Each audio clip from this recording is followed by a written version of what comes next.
anytime you lose in this league, it's difficult. There were many teammates. I want to sit here and talk about how great they played. I thought our offensive line did a great job, only giving up one sack, which was not really on the O-line. I ran forward, would have loved to have gotten rid of the ball. So great job by them. Dalvin's toughness was just tremendous all the way through the game. Our receivers made plays after plays, did a great job. We protected the football. We avoided penalties, which after last week was a tremendous improvement. Obviously, the second half we didn't do enough offensively.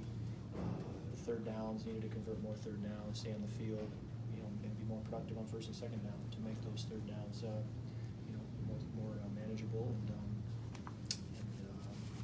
And we'll go back and look to improve. We're going back to U.S. Bank now, and it would be great to be able to play in front of our fans for the first time in well over a year.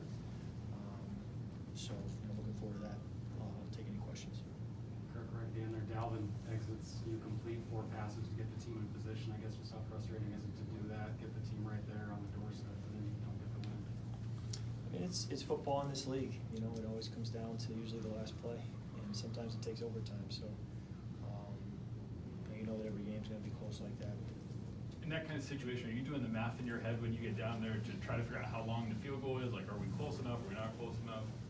I know our range. We get inside the 30, even the 35 with Greg. You can make it. So you kind of know where you want to get to, but every yard is precious, and I think you still want to get as many as you can. Be greedy and give all you can, so that you're not asking too much of somebody. I think there were like 38 seconds when Osborne caught that last pass. Were you thinking that you might try to run another play or two, or did it not surprise you that you let the time go down? I just kind of, whatever the coaches decide, I'm just in the headset, ready for the call and ready for what they decide. Do you talk to Greg after something like that, or do you just leave him alone?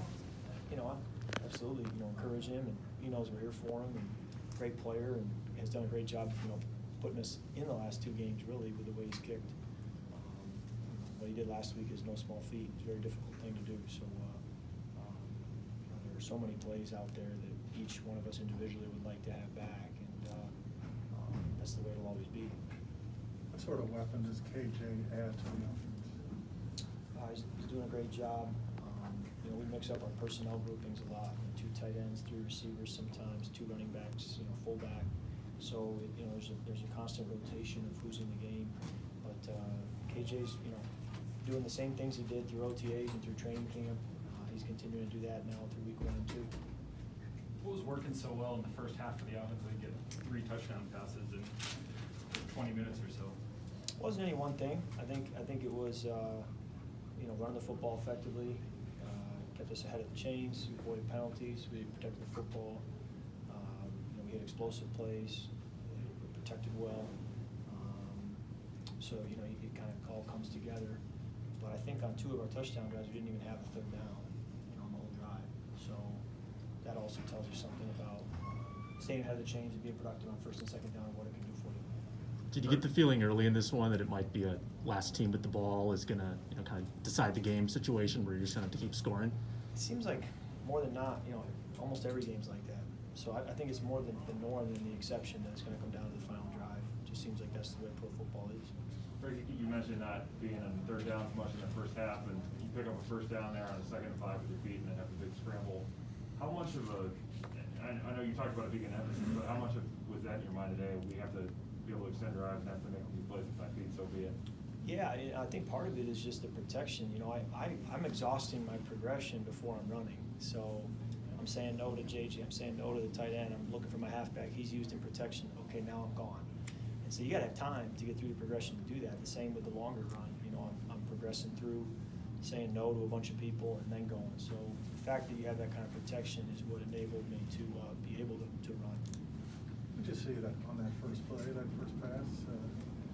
Looked like he's got by the cornerback and was never there. Yeah, it's just a great play design by Clint. Great aggressive play call to have that ready early.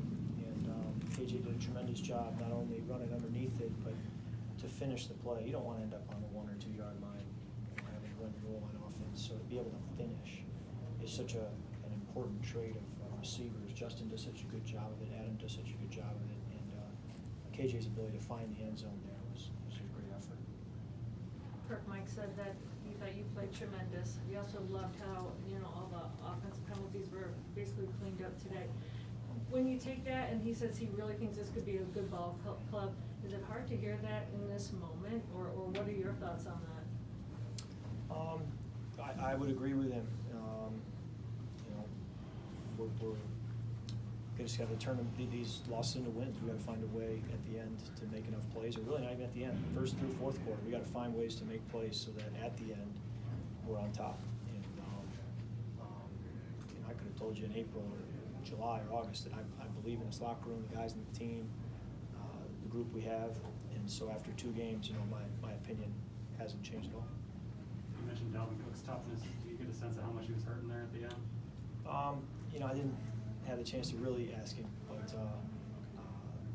there's moments where you don't know if you have him for the rest of the game, and he's back in. So just did a great job, coming back and being tough and playing hard, running hard. We ask a lot of him, and he's a warrior.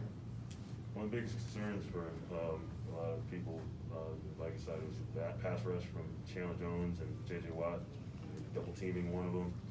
Was there any game plan of stopping them, and how did that translate to the fact that you had no turnovers? I think we were very aware all week long of their pass rush, their front, really their defense as a whole.